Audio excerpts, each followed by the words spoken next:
classic line from one of the Godfathers. Just when I thought I was out, they dragged me back in. I love the idea of like getting dragged back in, and you're getting dragged back in deeper and deeper and deeper, but they keep dragging you in as you're burning it all down around them. There are rules, and John's bending them all to shatter.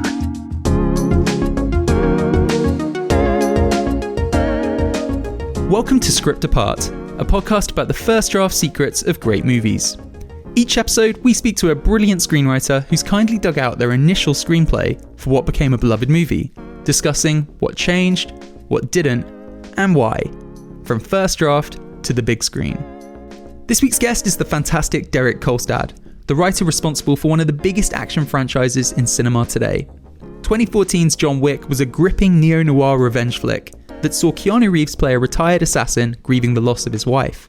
When a chance encounter with a Russian gangster leads to the death of his beloved dog, the character embarks on a violent crusade for vengeance, drawn back into a murky criminal underworld that he thought he'd left behind. The film was a frenzy of breathtaking fight sequences and surprisingly emotional character beats, directed by Chad Stahelski. Derek wrote the movie after one day finding himself wondering what he'd be capable of if anyone was to ever hurt one of his two dogs. His original vision for the movie, however, was a little bit different to the film we know today.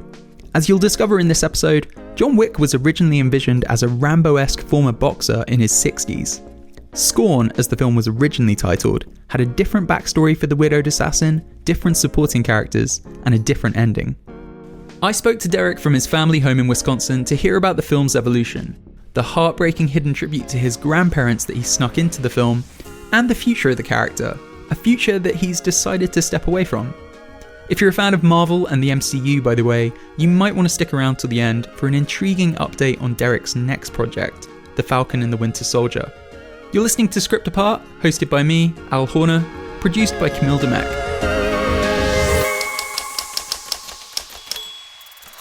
Hey Derek, thanks so much for coming on the show. The first John Wick movie came out 6 years ago now, and since then we've had two sequels. John's become this instantly recognizable action cinema brand, and both Keanu Reeves, the film star, and action cinema at large have enjoyed brilliant resurgences, in part because of it. Am I right though in thinking you can't take all the credit, because there are two dogs who helped inspire the movie, Loki and Isis? Yeah, that's kind of shows you how old Isis is, because anytime we go to a dog park, we just refer to her as Izzy. I know Loki is 15 and Isis is 14. They're actually here on this trip. But when you think about John Wick, it's weird because it wasn't that long ago in my head, but it was eons ago. And at the same time, like one of the things that we focused on going into it is, Chad and Dave and Keanu and myself, we all love action movies, but the action movies we love are you love the actor, the character, plot is plot, world is world, but you got to give a shit about the character. And, I remember when we went to the first screening of John Wick, it wasn't maybe the first screening, but it was the first large screening. It was at the Cinerama Dome in Hollywood at the ArcLight there. And we're watching the audience from the green room. And I remember we all selected people that looked like they didn't want to be there, And I picked this one guy. He's probably in his 50s, there with his two sons and his daughter. And he's just like bored out of his head. And then the dog's killed. Spoiler. And he was like, ooh. Like you could just kind of see him go, And then when, the call is made to the mob boss, and it's the classic, he stole John Wick's car. And he goes, oh. And the guy again goes, And then when you had the first action sequence on the house, we really kind of knew, I think this is going to do okay. And that isn't being like overtly humble. It was like every movie is a risk, be it financial or just time wise. And it was there at the beginning that we're like, maybe this is hitting, And then when you actually saw that guy like sit up on his seat like a 12-year-old who snuck into his first R-rated movie and giggle, you're like, all right, okay, we're doing okay. Yeah, you could say that. But that's true then, that story of the genesis of John Wick being, a daydream almost of like, what would happen if, how would I respond if someone ever hurt Loki or Isis? Yeah. Well, again, too, like, there have been movies in the past that have tackled the subject of stolen car, killed dog. A lot of times in the Westerns, like, you shot my horse, and for us, it was the best stories tend to be unique yet familiar, and that was our way in. But the other thing that I always loved in these movies, and Ronin is such a great example of this. I bring it up every week. They just reference, like, do I know you by way of the German? It never comes up again. I'm sure I slaughtered whatever the line was, but it just alluded to a larger world. Like, even in Star Wars, which we all grew up with, you hear about Jabba the Hutt and don't see in the first movie, you don't see him till the third one. And it's just like with John Wick, we didn't want him ever talking about how badass he was, because then it just deflates it. But if you have the people around him reacting a certain way, and then we're like, ooh, that makes sense. Also, the hotel. We love the idea of, I grew up watching those old black and white noir movies with Eastern and Western Germany, where one agent is fighting another agent, and then they find themselves in Switzerland, and it's like, well, we can't do shit here. Let's go have a drink. And I think that's where a lot of that came from. And because of that, we got to build out Miss Perkins and Sharon and just all of the other characters. Winston, who's in the first movie for, I couldn't tell you, it's just a couple of minutes. But he was such a delight that he's now become a cornerstone of the franchise, As you mentioned, and as we'll discuss as we start to delve into the script, there are so many little allusions to, backstories and things that we're not seeing on screen, but that we're getting a hint of happening in the past. You really seem to have kind of gone to some considerable effort to give the sense that these characters all have really storied histories together. Is that kind of one of the things that you kind of credit John Wick's success to? I do. And at the same time, though, too, when you look at what Keanu did to get ready for that role and how he invested himself in that role, I mean, 99% of those scenes, that's him on the floor. That's him doing the work. Here's a guy in his 50s, and he is beating the fuck out of his body, putting in the hours, and dealing with cold and illness and injury. And honestly, when you look at a movie like that and you're like, that's really him doing it. And he's one of the nicest, most humble, hardworking guys. I think first and foremost in John Wick, he is the fuel to that fire, and what I do is, a guidebook, creating and laying the foundation. But if you don't have a character you care about, and we always talk about the unspoken narrative of the story, it's the Indiana Jones of it all, right? You didn't need to hear him speak before you totally understood that character. Or the beginning of Casino Royale with Daniel Craig, the bomb maker goes to the window, bomb goes to the fucking wall, and you're like, I know who this is. So I think a great deal of this is, we came up with a cool world, came up with a cool character.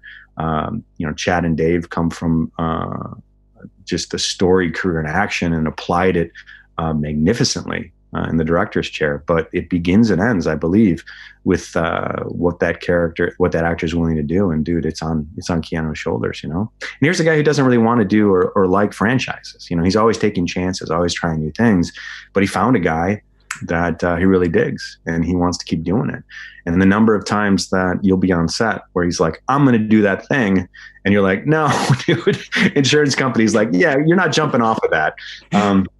But he is the one that when he's on set, the directors at one point of that first movie were like, where's the star? Where's the actor? And you hear this voice going, here. And he's sitting on a little Apple box in the corner, because he also loves tech, and he loves the process so much that he's not off, just laying out in his rig. He's there on set because he loves it. And so you look at that and his love for it, his love for the cast and crew. It was, when the name came up of Keanu, of course we're all fans. But when you saw him in that beard, the first shot, it came to us. We're like, oh, there he is. There's John. Yeah, his commitment to the part really shines through. But one thing I've always found so interesting about the film and the franchise is, on one hand, its violence and the body count of this film is so enthralling. But at the same time, is there a message in this film and in the franchise as a whole about the futility of violence and the endlessness of it? Because all that bloodlust and thirst for revenge doesn't ultimately get John anywhere. And by the end of the most recent film, certainly, he's deeper into that black hole than ever. Was that something you wanted to explore when you sat down to write these films, or is that something I'm projecting onto the film? No, man, project all you want. But here's the thing we always want, I always wanted to do, is the idea, we've all seen those movies where the classic line from one of the Godfathers, I don't know which one, where he's like, just when I thought I was out, they dragged me back in, right? Well, I love the idea of like getting dragged back in, and you're getting dragged back in deeper and deeper and deeper, but they keep dragging you in as you're burning it all down around them. You know, at a certain point, there are rules, and John's bending them all to shatter, you know? And then at the end of the second one, he shoots a guy in the Continental. Like, it's like, even the world is like, wait a minute, like, you just shattered it all. But then you realize, like, you know, I think there's a part of us that just, like, John doesn't give a fuck. He's like, I walked away. I found something worth loving. I lost it, and there's no vengeance to be had against the cold, you know, hand of death. And then this one semblance of her returns, and you took it from me. That reminds me that I'm gonna tap into this thing and burn it all down, you know? And that's where the fun is to be had, you know? The violence of it all, at a certain point, you know, when I saw, when we were watching the third one, I was watching with Angelica Houston, which was just bizarre to me. And she, at the end, she's just chuckling as she looks back. She's like, holy shit. And I'm like, yeah, but at the same time, like, it's kind of done with a little bit of the tongue in cheek, man. You know, the best action movies to me, they're having fun. Like, I love The Raid. We bring it up all the time. It's one of the best. Yeah. I love Old Boy. I love The First Kingsman. You know, I love Ronin. I love Die Hard. And you can go, and like, Long Kiss Goodnight, man. You could have a seriously dark scene, but there's a level of humor and humanity to it. That's what we were trying to do, you know? And is there a story behind the name? Did you know you sort of wanted something like punchy 2 syllables? No, that's what's funny, and it's my grandfather's name, and it's my grandfather's house I'm at right now, on the lake. And I'm not a name guy. Like, even titles, I suck at. It's just not a strength. Like, the first John Wick was just titled Scorn. What the fuck does that mean? But I took the name John because I wanted a simple name. You know, there's John McClane or, you know, James Bond, and I think it was just like, it became John Wick. And, you know, my grandfather's still alive, and he's a self-made man. He's a great dude. And of course, he hasn't watched it yet because he doesn't watch R-rated movies. I think the last one he watched was The Piano about 20 years ago, which I get it, Grandpa. And he's the sweetest dude. And, you know, he knows how hard I worked to get this career and get that movie made. He's just ecstatic for me. That's where the name came from. Now, the funny thing, well, not funny, but the sad thing is, John's wife in the movie is Helen, and that was my grandmother's name, and she died before the movie came out. So all of my cousins and family who went to see this movie got to see John Wick say goodbye to Helen Wick, and it really hit them hard. And I didn't even make that connection, but to me, it was a dedication to 2 people who meant a lot, you know, to my whole upbringing. Yeah, because of course, in this version of the script that you kindly sent over, the character is called Norma, I think. Yeah, and which was and that's what's funny is John Wick is my mother's father, and Norma is my father's mother. And so it was just like, you know, just kind of taking names. And for the longest time in my office, I had posters up for The Dirty Dozen and Butch Cassidy and Sundance Kid. Every name on that poster is made into a screenplay 12 times. You just look up, you're like, oh, that guy, you know. But that was a little bit more personal because I love movies. I love to write. And John Wick was up to that point, I just wanted a simple movie. But the deeper we got into the simplicity of that movie and alluded to a larger world, it spawned a universe, you know. Mm. So where are you at in your life and career when you sat down to write that film? You know, I don't know. It's a weird question because, like, I had done a couple of movies. They weren't the greatest experiences, but they got made, which in and of themselves is one of the stepping stones to do this.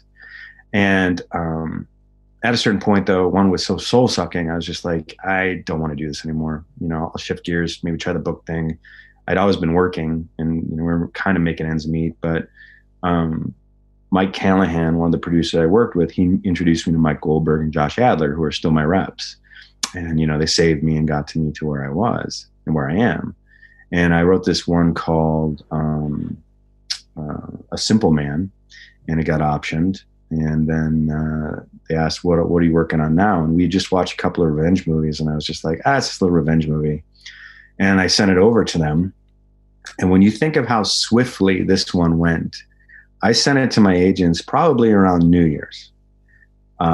They flipped for it, and we did the rewrites internally, which were a couple of weeks, which is, even for any rewrite, pretty swift.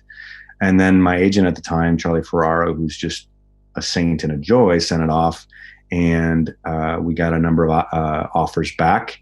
And he's like, I really think we should go with this crew because they want to make it now. And did a bunch of rewrites for them. On a Friday at noon in like February or March, got a call from Keanu saying, hey, I'm interested. Went over to his house and met up with him and worked on it for a couple of weeks at his house, which was surreal, just surreal. And at 4 or 5 weeks out, he's like, I think I'm in. And in my head, I'm like, I thought you were, but cool. And then it was directors, Chad and Dave. And when you think that I turned in my first draft to my reps in January and we were shooting in November, that was miraculous. It doesn't work that way even now. So it was, John Wick and John Wick 2, especially, was some of the hardest things I've ever done and gone through. But very proud of it, the people involved, and it gave me this career that I've worked so hard for, And is Keanu a pretty good host when he invites you over to write? Oh, yeah. Oh, dude, that's the kind of, instantly, he lives right above he lives in the hills there. And so, everything is some Jewish deli, which is just glorious, He has this it's this bar, and it's the kind of stuff where a lot of the bottles are gifts, because primarily what he drinks is just, he's got a big handle of Jack and some Coke. So he just Jack and Coke, but then he has all these bottles. And if you look at these bottles, like, I know alcohol, but like, I didn't know any of these. And it's like some 30-year crystal decanter, and you're like, it's the best bourbon I've ever had, but he's a joy of a host, and he just gets into it. I mean, I loved working with him, and we would spend an ungodly amount of time on every single page. Now, what I love about that is actually there's nothing negative about it. He would spend just as much time, if not more, on the characters that weren't him, that weren't his dialogue. And he's the only actor outside of Bob Odenkirk, which I did this Nobody with, that understood how better it was for the movie and the character when you take dialogue away from him. I mean, there's this sequence between him and the priest in the first John Wick where it was a soapbox moment that, John's dialogue went from a page to I mean, he, and that was all guided by what Keanu was doing. But here's a guy who's incredibly well read, who loves movies, and brought to it what he did and made it in his own. Well, speaking of getting to it, let's dig a little bit into this fascinating early draft that you sent over. So we fade in on a verdant landscape of rolling hills, lush countryside, and ambient peace. The Wick household is introduced as a small, quaint 2-bedroom farmhouse, and inside, the hour hand of an old electric clock shifts slightly, marking 6 a.m. A soft alarm sounds, beneath the blankets a body shifts, a weathered hand reaching out to silence the antique. A beat, a sigh, a groan, and John Wick, early 60s, salt and pepper hair, 3-day beard, former boxer, former military, tired, beaten down and at his wit's end, sits up, staring unblinkingly out at the day. So straight away, page 1, we're encountering some pretty big changes to the finished film. You imagine John initially as a lot older. Keanu, I think, was late 40s when he shot the movie, but he's written in his early 60s in this draft. Can you tell me about what your early vision of who this character was? Because I think I once read that you wrote it for Paul Newman, despite, of course, Paul Newman sadly having died a few years prior. I, again, go back to what we had talked about before. Like, I grew up with black and white movies. And so a lot of the times I write with old dead actors in mind because I grew up loving them, and this was Paul Newman. And the idea of having a grizzled actor having to come back out of retirement in such a way that he was the devil was key, And so I love the idea that in that initial draft, that the wife had been dead for years. The dog was 15 or 16 years old, and it was the last gift she had given him. And so it was kind of in that first draft, the thought was in John's head, when the dog dies, I die. It's the last thing I have. And so it was thematically the same, but a perspective shift of like 20%. So when the dog was taken from him, there are so many, there have been so many drafts. And when you read that out loud, I'm kind of having PTSD in the best of ways.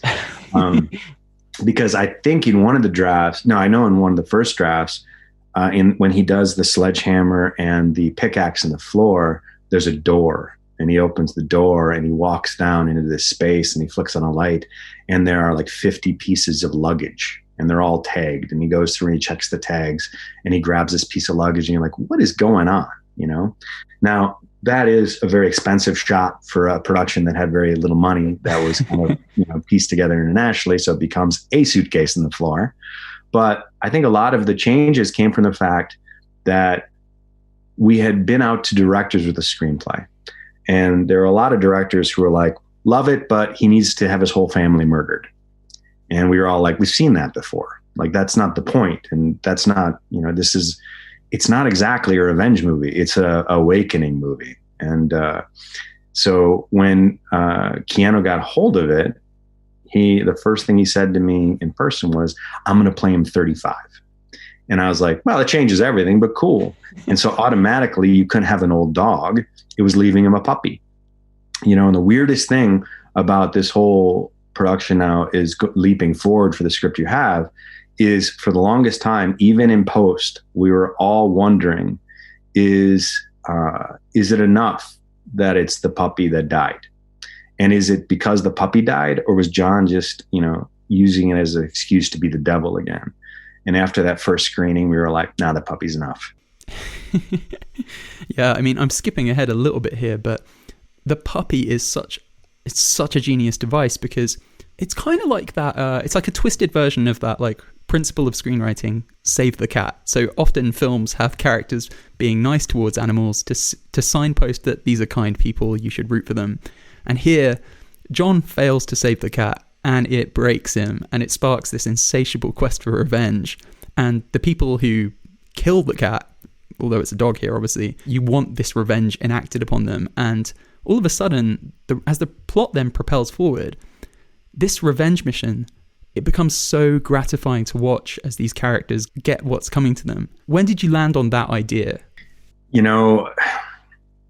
Point Break is one of my favorite movies, Point Blank, and with Lee Marvin. And there's this classic line where the whole thing is him trying to track down his money. And this guy offers to pay him, and he goes, I don't want your money, I want my money. And you realize, kind of insane. That's where I landed on it with the dog, is going, John's kind of like, and this is what Keanu plays so well. He's like, dude, I'm going to kill that guy. Like, everything else doesn't matter. Just step aside. I want that guy, and we're done, And then what ends up happening is, you peel back the layers of that onion, you awaken things. And so with the puppy, it wasn't a matter of going in with the cute and taking the cute from a guy, but it was a matter of going, look, you saw a guy losing his wife. You're alluding to the fact that this is a guy who's a loner and has nothing and is, waiting for the inevitable. Like, not suicidal, but like, he's just going to live out life. So when the puppy shows up, it's a reason to live. And when that's taken from him, it's an excuse and a driving force, A much more straightforward but problematic approach to this story would have been to have seen John's wife killed by these gangsters, and for that to be the thing that sparks revenge. But you obviously found it so much more interesting having him like starting the film with these sort of character study scenes that are so quiet and vulnerable, and then having the death of this puppy be the thing that breaks him. I think a lot of that came from the fact of going back to old movies. When you watch him as a kid, you watch it in one way and you come to one conclusion, and then you get older and you're like, holy shit. And for me, it was always like a good example is Die Hard. right? You watch this movie, it's an awesome action movie. And then you're in your 20s and you're watching this and you realize that the best scenes in the movie lean into the fact that John McClane still loves his ex-wife. You're like, it's a love story with a fuck ton of violence, right? But it's also like 3 Days of the Condor, which is a favorite of mine. When you're a little kid and you see that movie, you're like, he won. And then you see it when you're 22 and you're like, oh, he's fucked, you know? And I think for John, it was, you want to have what the best Westerns do. You know, when you're a little kid and you see Shane and you're like, Shane rides off to the sunset. Great. And you're old and you're like, oh shit, Shane's dead. You know, we wanted to have a lot of that unspoken narrative up front where, like, you know, it's a weird one to bring up, but I love that scene in Schindler's List where Schindler talks to Ray Fiennes' character and he's like, you know, there's such strength in forgiveness. And that one kid fucks up and he's in the mirror and he's like, I forgive you. And then of course he ends up shooting the kid. But there's a lot of unspoken subtext there that we just want to put up front. You know, just, you know, the best was it Once Upon a Time in the West where they're all waiting for the train to come in and it's like 7 minutes of silence. Yeah. We wanted that. And so that to us was the character moment. You read into it and you layer in what you think the character is. And honestly, the way those guys did it, Chad and Dave, you're all right, you know? As we mentioned, there is just so much slowness and softness in these opening moments for an action movie. I mean, within the first couple of pages, we see this action hero burst into floods of tears. The next pages of the screenplay after that opening scene are quite similar to how they are in the film. The real character piece moments that follow John and his morning routine, and it's morning in kind of both spellings of the word. In this version, the wife is not yet dead. She's in a coma, but John is there broken, waiting for the inevitable. And you communicate through these scenes of John wandering around this dusty house in a dressing gown, that here is a guy living in a cloud of grief. It's just an unusual and like rebellious way to start an action film. Did you have any pushback on it? With the executives you were working with kind of accommodating of wanting to do that? You know, I think at a certain point look, I love the Roger Moore Bond movies. They begin with the action scene of the third act of a movie that doesn't exist. Loved that. And for this though, we thought it would be cool because we knew with the trailer that was going to be cut, it'd be like, ooh, action movie. But if you begin somber without being like overtly like, you know, he's drunk and, you know, he's abusive. And like, we wanted to show a guy mourning. And in fact, I don't know if it's in the draft you had, but like you know, Chad and Dave actually filmed a lot of what John was doing to make a living. And he was repairing old books, you know, because we loved the idea and they filmed it, you know, and Keanu trained in how to, you know, repair antique books. Now, of course, you know, by the time you get to the movie and you're like, our first act is 35 minutes long, you have to cut that. But thematically, it was just showing a guy that was taking old damaged things and repairing them and making them right again. And in our head, in the way we were all thinking was, this was a way of showing us and alluding to, we're going to make John whole again, but through a great deal of, you know, labor. You move around the timelines a little bit in this draft. So we actually see John get a call. We don't hear the conversation, but his reaction tells us everything. And we cut to him going to the hospital where he bids a really emotional goodbye to his wife. She's comatose, her breathing synthetic, so many machines, so many wires, tubes and monitors. We never see her face, just her silhouette. He holds her hand for a long moment in heavy silence. And a doctor comes in and sort of, you know, gestures that it's time to turn the machine off. And we have this really just like hard-hitting emotional moment where John's saying goodbye and he takes her hand and he leans down to kiss her on the forehead and says, "Be seeing you." But yeah, obviously, as we discussed, the timelines moved around. Was that partly because the character was now younger? You know, you always hear that, you know, a page of the screenplay is about a minute on screen. For scenes like that, it's much longer. You know, it's much longer. Those scenes were great, but it becomes a very long movie.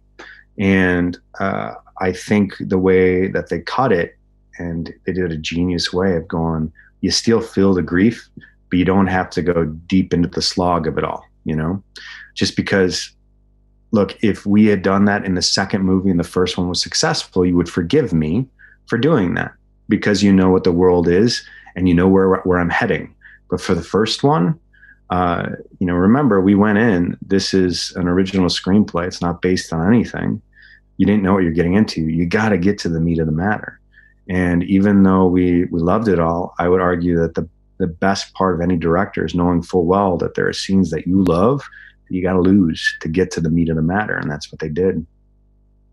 You take that out, but one thing you put in its place are these scenes where John has old video footage of his wife.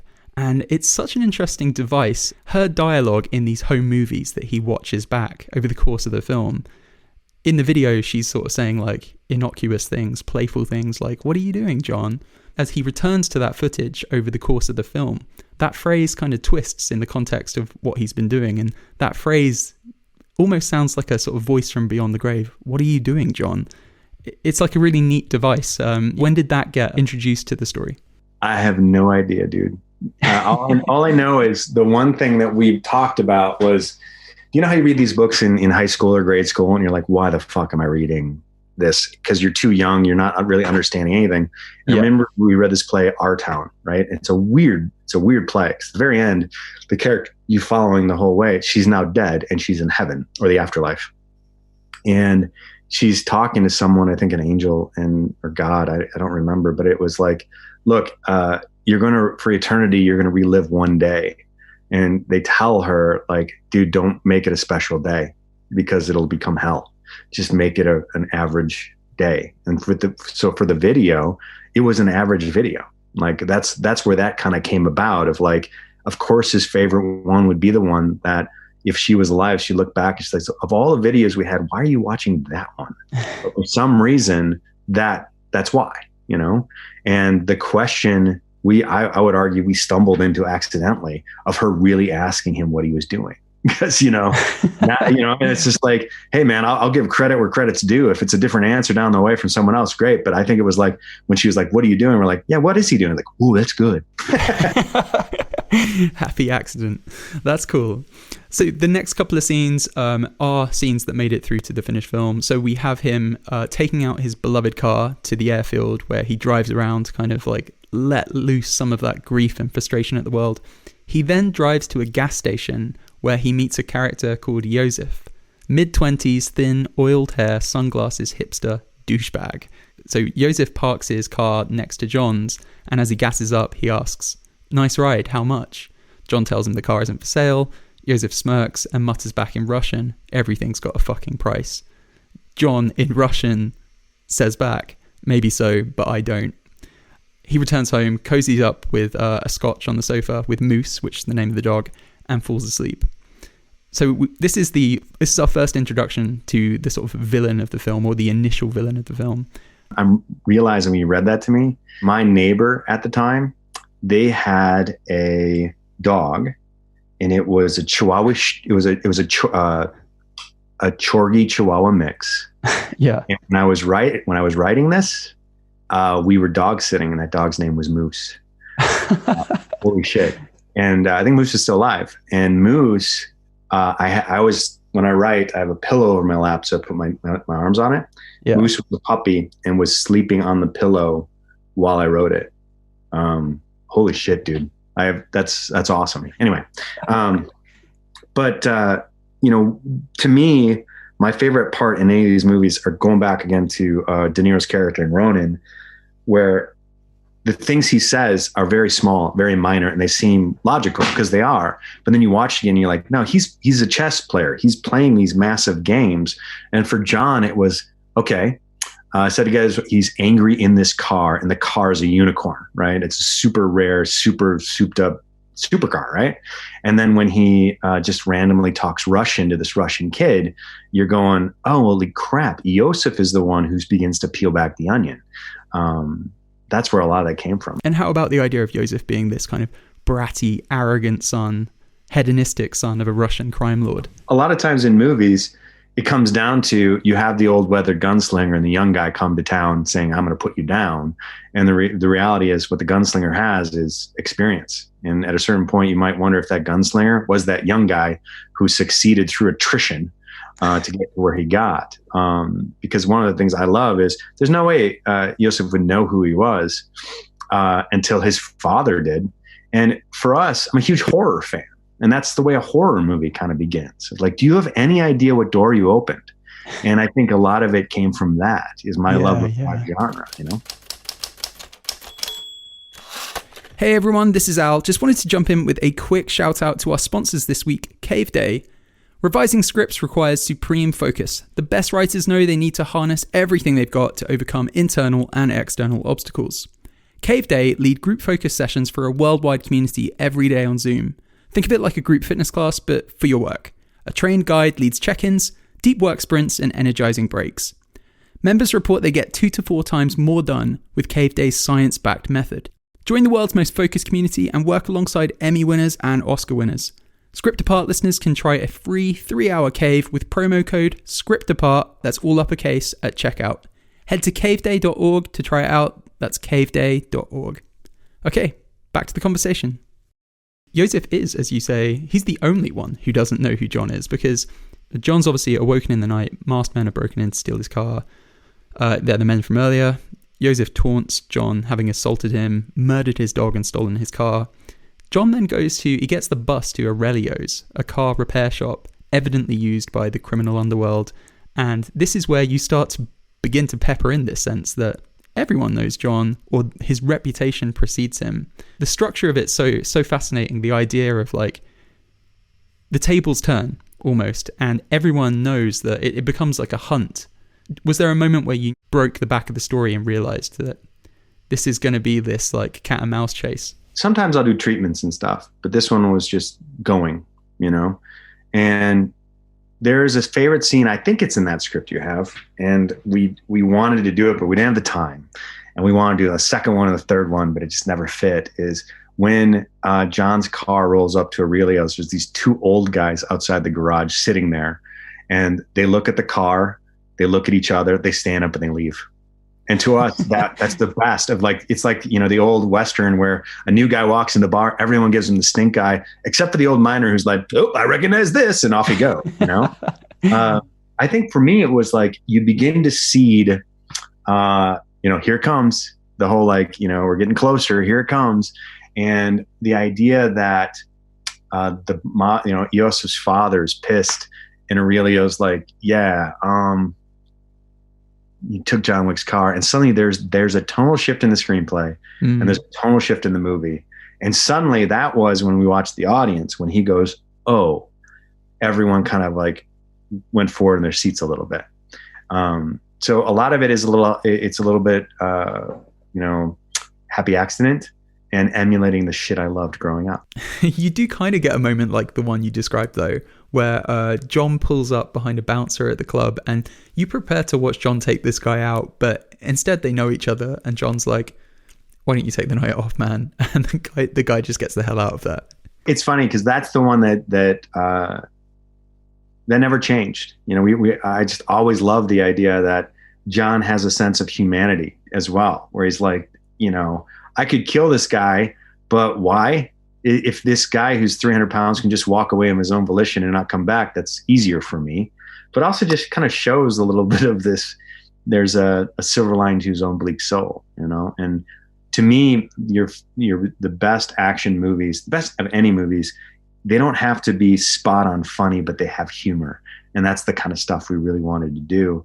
For instance, there is a scene in the second one where the contract goes out on John to everybody, and we really wanted that same guy from the first one to get the cell phone and be like, nope, you know, like that kind of thing. But those are the scenes, by the way, that are easy to shoot and become fan favorites. And during it, you're almost treating it like pickups, and then you realize, oh man, it's Indiana Jones when he shoots the swordsman. Granted, he had dysentery, but like, they didn't think that one would fly, and it's everyone's favorite scene, you know? They narratively don't push things forward, but as you say, they're the scenes that fans really take to. Yeah. But again, like when I was a little kid, you know, and we played Star Wars, very rarely were you Luke Skywalker, Han Solo. You want to be Boba Fett. You wanted to be Bosk. You want to be that character who's on screen for arguably 40 seconds, if that. And we wanted to just layer that in. You know, Miss Perkins is awesome. You know, any of these other characters like Winston and Sharon. And, you know, I just want to make sure that, you know, again, 3 Days of the Condor, Max von Sydow shows up as Jobert, and he's this badass assassin, but he's kind and he's gentle and he's grandfatherly, which makes him horrifying. That was a lot of that taking place. And luckily, all of the actors involved in that first one, when, you know, I really do believe that, you know, a screenplay isn't a Bible. You know, for all of the actors, we sat down and we let them how do you want to say it? Like, you know, what are you comfortable with? You know, and some of them, you know, Russian wasn't their first language. So we'd shift it around in such a way that they would have an easier time saying their lines, remembering their lines. But come the end of it, they made the characters their own, and it was a sandbox we all got to play in, you know? Aurelio gives John a lead to follow. And there's a scene that I think was cut out of the finished film. John goes to this Japanese auto repair shop, and not much happens in the sequence that isn't repurposed later into the final film. But I just wanted to kind of focus in on it because it's the first time we see action in this script, and I'm so fascinated by the way you write action. The description's just hard-hitting, really impactful. His gait is steady, his shoulders relaxed, hands limp at his sides, breath steady. The two guards at the door glance up as he approaches, standing as they shift into character.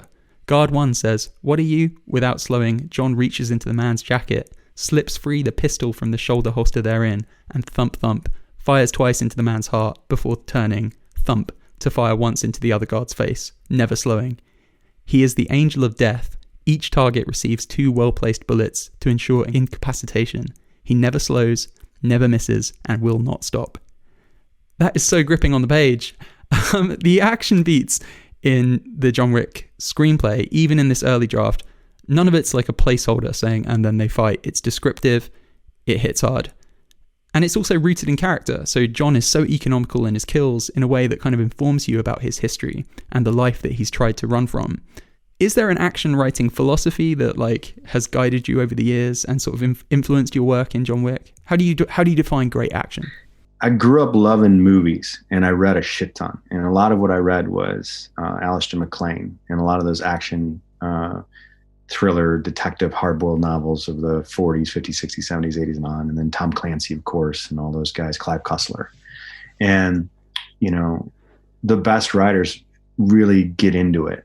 You know, like Tom Clancy, like you might go for dozens of pages about a fight scene because he's going through 15 characters, and you're like, just if you're eating popcorn reading a book, you're like, I want more of this. You know?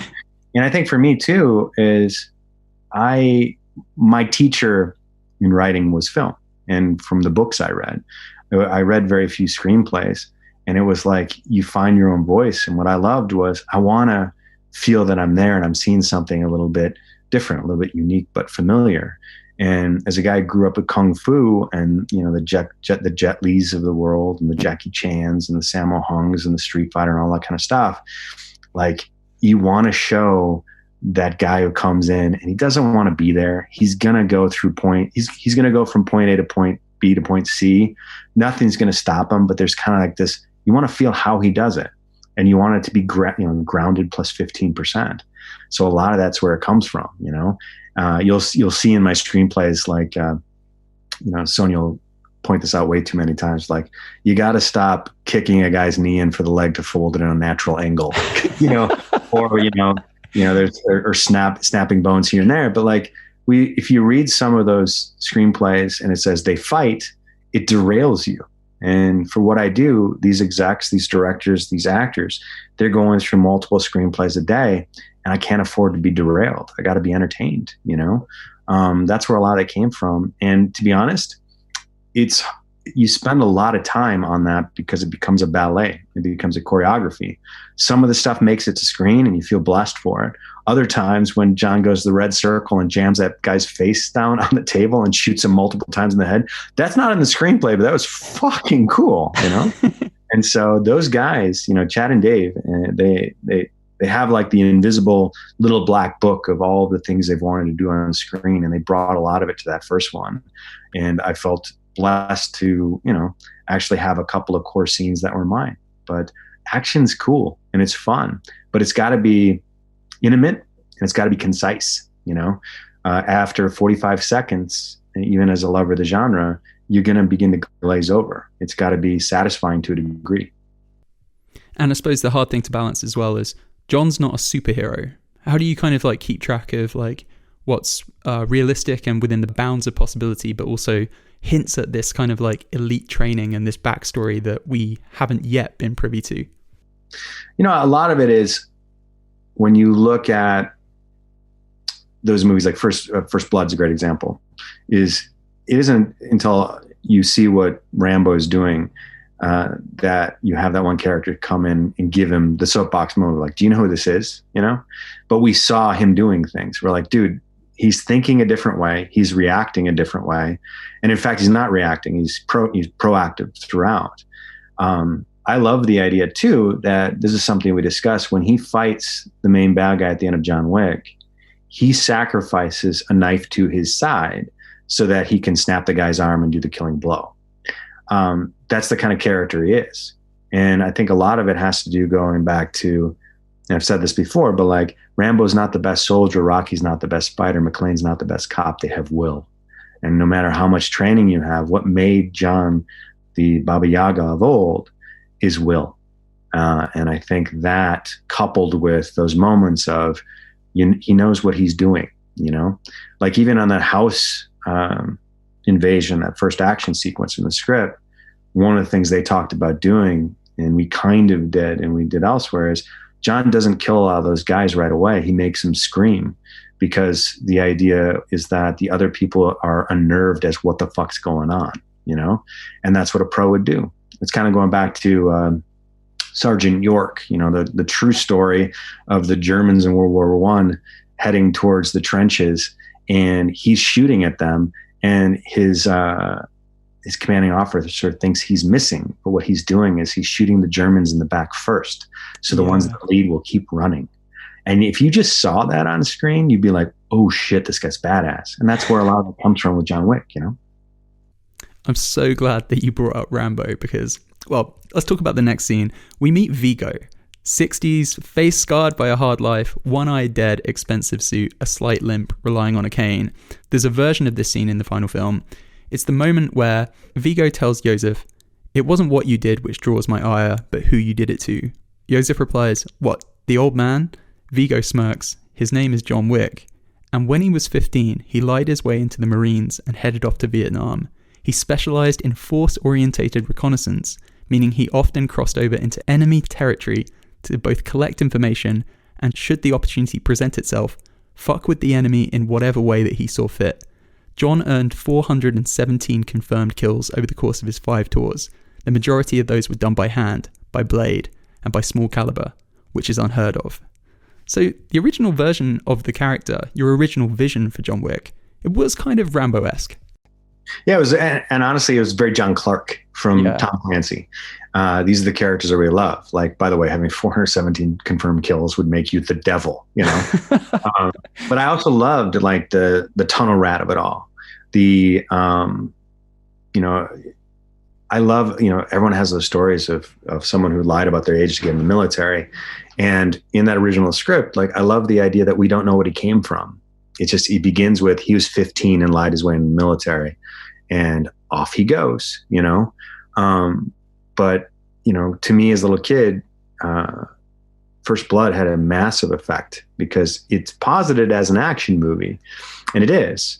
But you watch that movie and it's disturbing, you know, like when he has that breakdown at the end, and you, for the first time, probably that 9-year-old kid who saw it on HBO late at night, it hit you like, this is you know, ruined goods. So I think a lot of it goes back to, like, Firefox is another example, like that first shot of Clint Eastwood jogging home and the helicopter's landing and he flashes back to Vietnam. There are a lot of movies I grew up with where, you know, Missing in Action, all of those went there. And so it was my love of those movies, my love of genre, and you know, John Clark and that whole stuff, that's where that came from. And how did it begin to evolve? Because it's quite a big change. Yeah. Well, honestly, it was going back to what we had talked about, where less is more, you know? And I think the one, I don't know if it's in the screenplay or not, it was a throwaway line I had in the screenplay that became a little bit of legend with the pencil, you know? Yes. Yeah. You know, and I was like, oh, that's cool. And kill the guy with the pencil, right? You know, and it wasn't. And Chad, even on production of the first movie, is like, if we get to do a second one, I'm doing that. We're doing that scene, you know. But I think a lot of the reasons of the changes were, if you hear a guy say, "I'm a badass," you're like, okay. If you hear a guy say that guy's a badass, it's a little bit more. But then if you just see a guy's reaction, like there have been movies where it's this unspoken, where like, I'm looking at you, you're looking at me, and you glance down and you notice a tattoo on my arm, and automatically you're like, the audience's reaction, volumes of information was just, exchanged between these two characters, and you caught the subtext of it.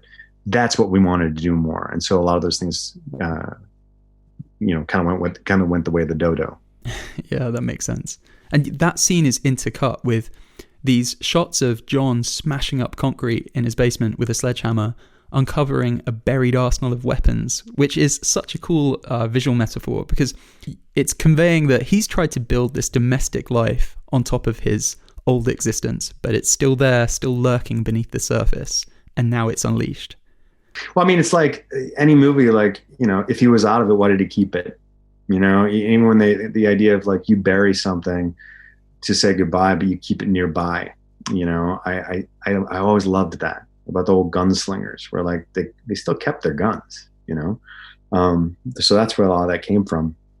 And one of the things that we wanted to show too was alluding to the larger world. When you see the gold coins, when you see, in essence, the currency of the underworld. And talk to me about Marcus, because he's a really interesting character who you use quite sparsely. He plays like an interesting role in this kind of game of chess that sort of unfolds. He's part guardian angel, saving John from afar as assassins descend on him.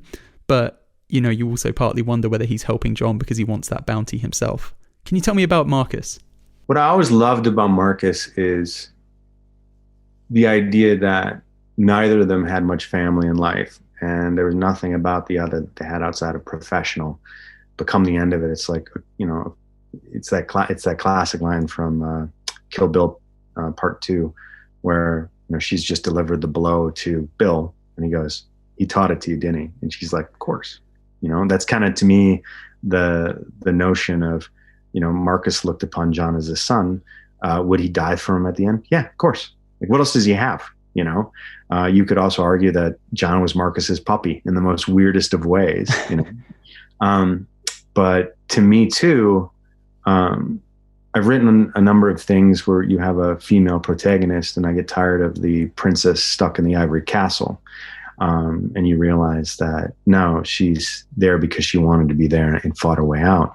That scene with Marcus, where he goes out by his own hand in such a way, was also like giving an anti-hero a hero's death, and it allowed us to show characters in a postmodern setting that harken back to the very classic characters that we grew up loving, and much like Winston, Marcus was a smaller character that became bigger, and it became bigger because we all grew to love what it brought out in John and what it hinted at to the world, and who in and of himself was as a character. And Willem, dude, that guy was a saint, he didn't have to do this. And he gave his time and his effort, and it's just awesome. There's a really interesting interaction that Marcus gets to have with John in this draft. John asks Marcus, "What am I doing? I mean, it was just a dog." Marcus replies, "It's always just something, John. Just a wife, just a son, just a friend, just a house, just a car, just a dog, or just a cat. Each of those I've lost in no particular order, and each time the pain I felt was quite real." It's that's like an interesting sort of articulation of some of the themes of the film. But I think you decided to strip that out, right? Yeah, and we were torn on that, because one of the things that I loved about that scene was, more often than not in those movies, you have a character like Marcus, and he'll tell a character like John, "Man the fuck up. What are you doing? You don't feel anything."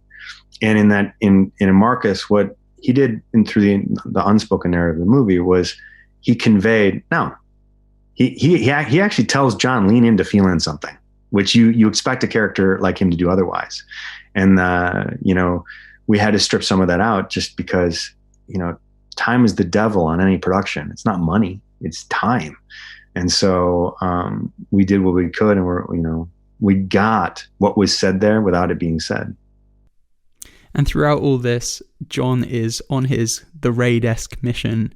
He's rampaging through discos, through bathrooms, through bank vaults. We get to an interesting change on page 85. So John has torched Vigo's bank vault with all his money and, crucially, all his leverage on the city for kind of blackmailing elected officials and all that. And he uses it as bait. Vigo and his crew turn up, and John, waiting patiently from a cafe across the street, ambushes them. Now here, you kill Vigo, and the draft then ends in a big fight out with Joseph and his crew.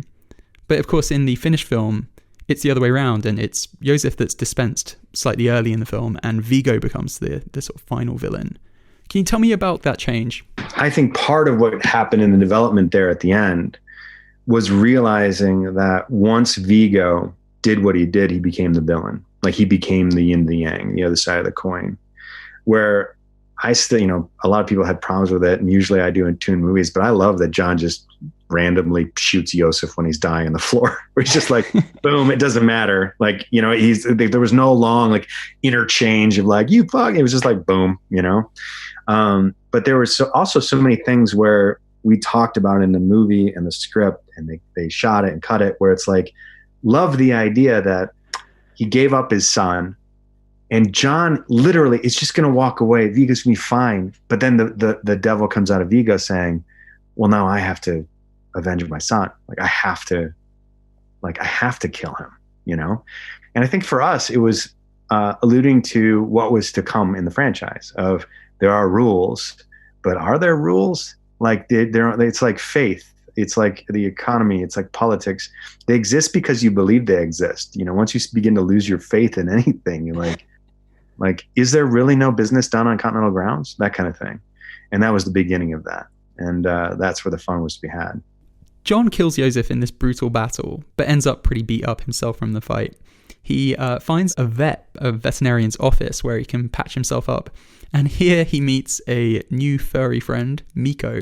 And the film essentially ends with them riding off into the sunset together. Why did you want to have kind of John reset at the end of the movie, adopting a new four-legged friend as like an emotional payoff? Because I think a lot of times these characters, they don't get a happy ending, and usually the happy ending they do get feels so synthetic, For a character like John who's bleeding out, of course, what he would look for is medical. And one of the, easiest in his mind would be a veterinarian's office. And if you look closely at the movie, and this is all, I think it was Dave or Chad, we'll say Chad and Dave, but the dog that he takes, if you look closely at the tag on the cage, is going to be put down the next day. And so he actually rescues a dog that was about to be killed. That was actually much more important to all of us. And so not only was he given a second chance, he was giving a second chance to this animal, because in that moment he saw a reflection of himself, And one of the things I love, at the time Sonia was working with dog daycare and dog adoption and rescues, and you see some of these animals come in that it makes you kind of lose all faith in humanity because they're so abused and they're frightened and they're back to feral, and then you show them love and you're like, oh, this is a gorgeous creature, And that's kind of what we wanted to do with John and what ended up happening is, to me, the rules of noir have always applied even before the first John Wick. It's that, a guy could walk in the room and he is horrifying and everyone avoids him except animals, children, and the elderly, because all they see is the core. They see the soul. And that's what we want to do with John. And so as things progress, of course, animals, they're drawn to him because they know full well that he's one of them. And I love that. How much of the John Wick mythology did you have mapped out at this point, Derek? Because you've been peppering into this film all these references and glimpses at a bigger world. Did you know where they were leading? Or were you just dropping them in with like the philosophy of like, well, if we get sequels, we can explore these things in greater detail then? Yeah, no, honestly, it was that. It was, especially working with Chad on the second and third one and beyond. He loves to paint himself into a corner and find the way out. it's horrifying when you're the rider with him, but when you find your way out, you're like, there we go, and you've earned it. By that, then you've earned it. Like there were sequences where in John Wick 2, it was going to begin with what am I looking at, and what you realize you're at the foundry and you're seeing the coins made. And you're introduced to the marker being made. All of those little asides, there are still some that remain in John Wick 1, 2, and 3 that we'd like to answer down the way. But like things like the high table, that was Chad. He's like, let's like the Empire, Derek, like let's call it something cool. And I think he came up with the term the high table. It's just like at a certain point, you don't want to answer everything. You want to answer just enough because it keeps you, still kind of wondering. And if you're an 11-year-old who saw this movie much too young, you're outside playing the game and you're like, I'm that guy that was referenced and mentioned and I get to build it out however I want. Yeah, you pepper in your own Bosks into the world. Exactly. By the way, he was my favorite and I don't know why. He's on screen for like 3 seconds. Probably because he was one of my favorite, like first like Star Wars character. Yeah. Yeah. But yeah, I mean, that's the other thing too, is like when you look at a lot of the characters around John, you could argue that Miss Perkins, she's more badass than John, When you look at, Ares, she's more badass than John, but it's Will that gets John through. And all of these things come to that where it's like, dude, you took the genie out of the bottle and he won't go back. Well, you've got an in now at Disney Plus to make that Star Wars Bosk spin-off. Yes. Honestly, I remember talking to Fede Alvarez at a barbecue about this, but I'm not, talking about Batman, right? If I could do a Batman, it'd be a $35 million hard R-rated movie where it goes up against like the Calendar Man, and we do it by way of 7, right? And if I was to do a Star Wars movie, there'd be no Jedi. I want to focus on kind of what they did with the Mandalorian, but darker. Just because that's what we played with as kids. That's where we want to go. It's why you play side missions in any video game. You're like, that's where the meat of the soul is, So I know every writer is just glad to see their film up on the screen, and you're glad to get it made. You're not thinking ahead to sort of sequels. But at what point did you realize during the writing of John Wick that this has the potential to be expanded on, and it could be this big franchise that has not only sequels but spin-offs incoming? Honestly, through the first one, because I remember talking with Keanu, who it was right before we were going to shoot, and he just asked me, he's like, how many of these do you have in your head? And I was like, well, right now, 9. And he laughed and he said, really? And I started talking about where I would go. And he's like, whoa. Let's just focus on the first one, right? Of course, the second and third one became completely different stories than what we were talking about. But I think it was just kind of like, again, back to the action itself being intimate. It's a character moment. You look at the MCU, the best action scene is still Winter Soldier when, Captain America takes on the guys in the elevator. And then to me, too, is when you look at the second J.J. Abrams Star Trek movie, here you've got a scene where a spaceship is crashing into a city again. But what matters is Spock is beating the fuck out of Khan. All of that kind of stuff layered in. Yeah. You see in 2 and 3, that's what makes you love that shit, So in terms of continuing to expand this universe, there is a spin-off movie coming called Ballerina that's in development. There is also a TV prequel series called The Continental in the works. Can you tell me about those projects? Are you involved, or are you sort of adjacent to them? Dude, I'm involved in a tertiary capacity. I mean, Lionsgate has reminded me time and time again that this thing has graduated and has gone off to college. But all of it has my blessing, because why wouldn't it? Like, I feel honored and blessed to be a part of this. I worked so hard and so long to get to a place where I can do this for a living.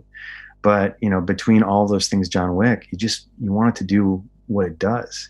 I was involved in 3 of these movies, and for writers to be involved in 3 movies back to back is fucking rare. And I'm blessed for it, and I wish them all well. And at the same point, I'm still close with Chad. I'm still close with Dave.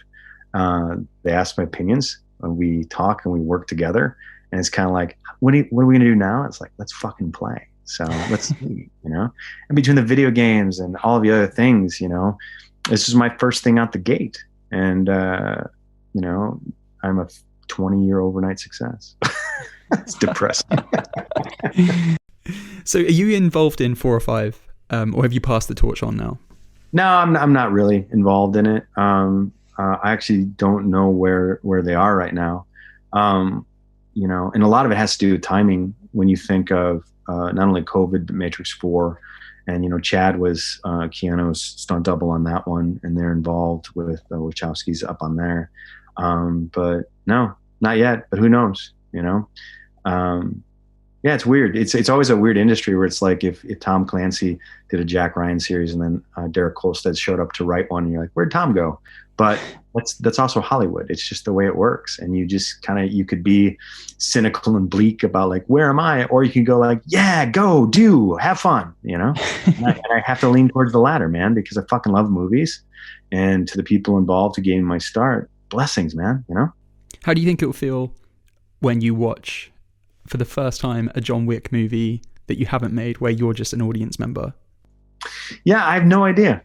I think there will be a sadness. I think there will be an excitement, and there'll be a detachment, which is neither negative or positive.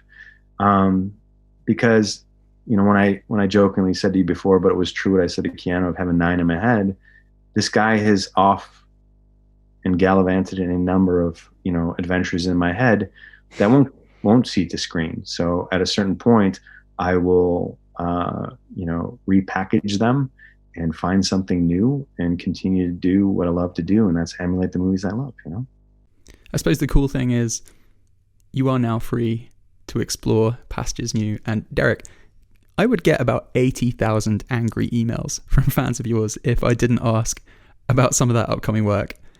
The Falcon and Winter Soldier TV show, how is that coming along?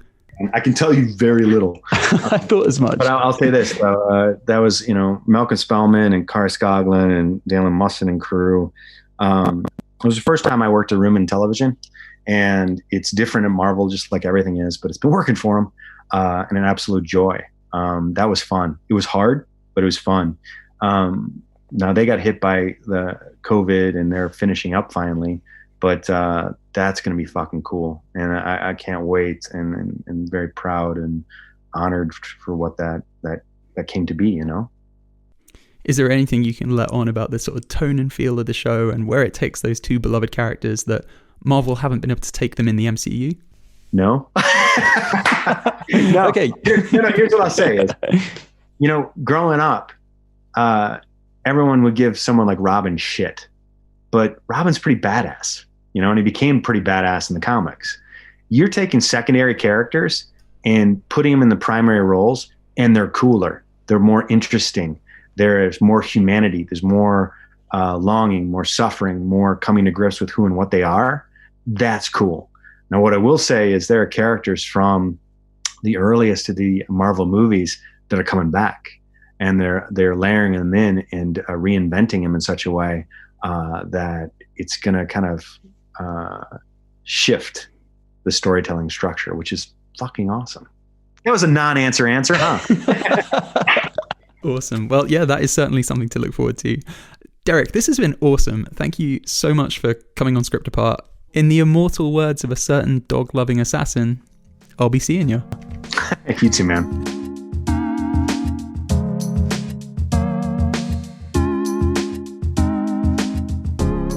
You've been listening to Script Apart, hosted by me, Al Horner, produced by Kamil Demek, with music from Stefan Bindley-Taylor.